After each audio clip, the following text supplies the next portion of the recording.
여러분 올해 1월 달에 안디옥교회 추천도서가 무엇인지 아십니까? 김태훈 선교사님이 쓰신 마르투스 증인이라는 책입니다. 김태훈 선교사님은 참고로 서울대학교 의과대학을 졸업하신 분이고요. 이제 의대 교수가 되기 위해서 수련 과정을 거치는 가운데 선교주로 나가기로 결단을 합니다. 주변 사람들은 나중에 교수가 되고 좀 커리어를 쌓고 난 다음에 선교주 나가는 것이 어떠냐라는 권유를 하지만 하나님이 주신 그 마음 가운데 또 특별히 한국에서 의사생활을 하는 것이 별로 그렇게 행복하게 느껴지지 않아서 그래서 자신의 삶을 내려놓고 당시에 10살이 안 되는 3명의 자녀들과 아내와 함께 아프리카의 수단으로 선교를 나가게 됩니다. 한 번은 말라리아에 심하게 걸려서 이제 회복을 해야 되는데 시간이 지나도 계속해서 아프고 또 몸이 거동이 불편해서 한국에 나가서 정밀 검사를 받게 되는데 파킨슨이라는 병을 진단받게 됩니다. 이때 눈앞이 캄캄했다고 해요. 왜냐하면 이분이 외과 의사였기 때문입니다. 손으로 환자를 수술을 해야 되는 사람이 파킨슨에 걸렸기 때문에 눈앞이 캄캄했다는 것이죠. 무엇보다 주님을 위해서 자기의 인생을 바치고 그리고 평생을 아프리카의 선교사로 헌신을 했다면 하나님의 복이 임하고 은혜가 임해야 되는데 왜 내 삶에 이러한 아픔과 시련이 찾아오는지 이해할 수 없었다고 합니다. 무엇보다 앞으로 내 인생을 좀 어떻게 살아야 될지 정말로 하나님 앞에 기도할 수밖에 없었다고 해요. 주변 사람들은 이 선교사님을 이제 권유합니다. 아프리카로 돌아가지 말고 이 한국에서 남아서 좀 몸을 추스리라고. 그러나 하나님의 부르심에 따라서 아프리카로 이 선교사님은 다시 돌아가게 됩니다. 오늘 아침에 산책을 하다가 소나기가 많이 내리니까 이 비를 피하기 위해서 나무 밑에 잠깐 숨었는데 그때 하나님이 이런 감동을 주셨다고 합니다. 인생 가운데 소나기가 내린다고 해서 집으로 곧장 돌아갈 필요는 없다.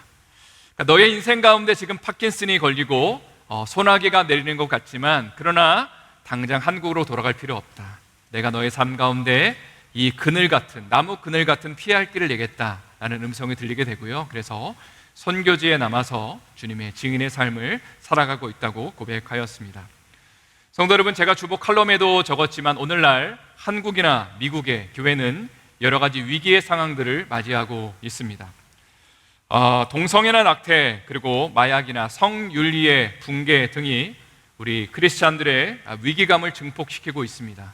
또 크리스찬들의 숫자가 점점 줄어가고 있다는 소식을 듣게 됩니다. 그런데 존 스토트가 사도행전을 강의하면서 이런 말을 남겼습니다. 초대교회는 위기 속에서 성장하였다. 우리 한어 성도님들은 저를 한번 따라 하겠습니다. 초대교회는 위기 속에서 성장하였다. 여러분, 이것이 무슨 의미를 담고 있는 말일까요?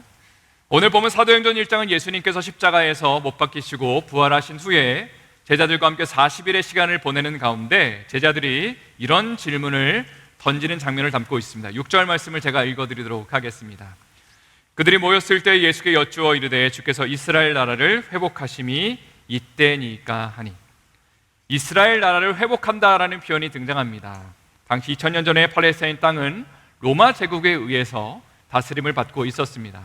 마치 옛날에 우리나라가 일본에 의해서 36년 동안 통치를 받았던 것처럼 국가적인, 정치적인, 사회적인 위기 상황을 맞이하고 있었다는 것이죠. 그러니까 이 나라가 언제 해방됩니까? 라는 질문을 던졌습니다. 그런데 예수님은 이렇게 말씀하십니다. 7절 말씀 한번 다 같이 읽어보도록 하겠습니다. 시작.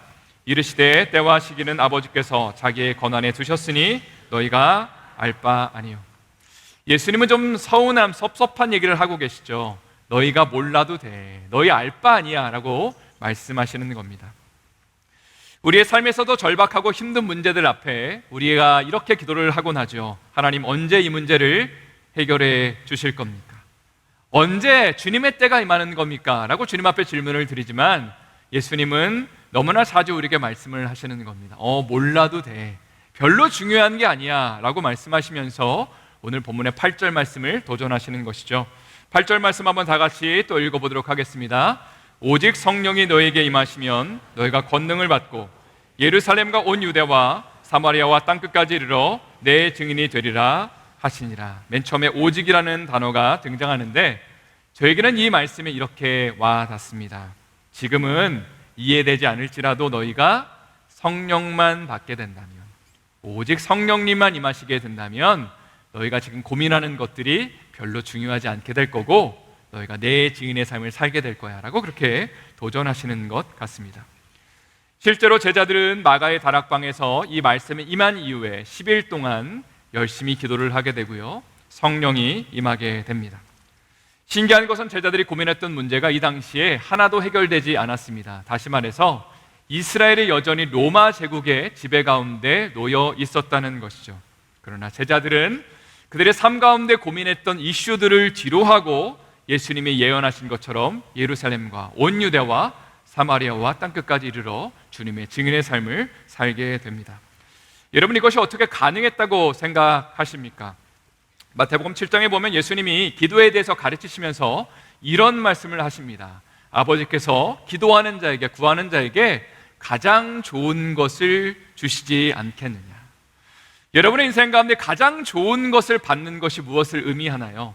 아마도 우리가 소원하고 기도하는 것들이 좀 잘 들어지고 또 문제들이 좀 해결되는 것을 여러분은 가장 좋은 것이라고 생각할 겁니다. 그러나 예수님은 이렇게 말씀하셨습니다. 가장 좋은 것은 성령이 너희에게 임하는 것이다.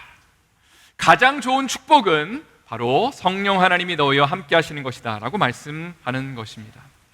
지난주에 설교에서 제가 이런 도전을 드렸습니다. 우리의 삶에 만병통치약 같은 약속을 하나님이 주셨는데 그것이 무엇이냐면 내가 너희와 항상 함께 하리라 라는 약속이다. 저를 한번 따라하겠습니다. 내가 너희와 항상 함께 있으리라. 우리 크리스찬의 신앙 중에 가장 강력한 고백 중에 하나는 무엇이냐면 우리의 삶의 풍랑과 고난 중에, 때로는 외로움과 우울함 중에 우리는 이렇게 기도하죠. 이런 것들을 좀 해결해 주십시오. 그러나 주님은 말씀하십니다. 아니, 그런 것들이 여전히 존재해도 내가 풍랑 가운데 너를 만나러 갈 거고 그 우울함 가운데 내가 너를 찾아갈 거고 내가 함께하는 그 자리가 감사를 고백하고 하나님의 영광이 임하는 자리가 될 거라고 주님이 우리에게 도전하시는 것이죠. 이것이 바로 우리의 삶 가운데 성령을 받는 삶이고 예수님과 함께 동행하는 삶의 축복입니다. 설교를 마무리하면서 존 스토튼 목사님의 말씀을 여러분 다시 한번 여러분에게 상기시켜 드립니다. 초대교회는 위기 속에서 성장하였다. 그들은 유대인들에게 핍박을 받았습니다. 아나니아와 삽바리아 사건을 통해서 교회가 도덕적으로 타락하고 죄가 공동체 안으로 들어올 수 있는 위기를 직면합니다. 또 교회 안에 여러 가지 바쁘고 분주한 사역 가운데 공동체의 리더들이 교회의 그 우선순위를 잃어버릴 수 있는 위기 가운데 또 봉착합니다. 예나 지금이나 우리의 공동체 혹은 여러분의 가정도 위기 가운데 항상 우리가 고민하며 아파하고 있는 것이죠. 2000년 전에도 힘들고 어려운 문제가 발생했었고 오늘날에도 여러 가지 문제들이 우리의 삶의 현장에 또 공동체 안에 여러분의 가정 가운데 계속해서 발생한다는 사실입니다. 그러나 초대교회가 하나님의 역사를 경험할 수 있었던 이유는 무엇이냐면 그들이 하나님 앞에 엎드려 기도했기 때문입니다. 그들이 하나님의 은혜를 받을 수 있는 비결, 오늘 말씀의 제목처럼 안디옥 교회 가운데 신사도행전의 역사가 펼쳐질 수 있는 하나님이 주시는 그 가장 큰 축복은 무엇이냐면 우리가 함께 모여 기도하며 엎드려 울부짖는 것입니다. 우리의 가정의 여러 가지 문제들과 아픔들, 자녀의 문제, 또 재정의 문제, 관계의 문제들 가운데 우리는 어떤 것들을 구해야 될까요? 어떤 것을 받아야지 여러분 최고의 선물을 받는다고 생각하십니까? 가장 중요한 선물은 우리의 문제가 해결되는 것이 아니라 물론 그것도 받아야겠지만 최고의 선물은 주님이 우리와 함께 하시는 것입니다. 폭풍 가운데 풍랑 가운데 우리와 동행하시며 예수님과 만남이 이루어질 때에 우리의 삶에 주님이 바다를 갈라주시지 않아도 그 바다 위를 걷게 만드시는 놀라운 형통의 역사가 우리의 삶 가운데, 여러분의 가정 가운데, 우리의 자녀들 가운데 임하게 되는 것입니다. 이런 은혜와 축복이 2024년 가운데 가득 넘칠 수 있기를 예수님의 이름으로 축원드립니다.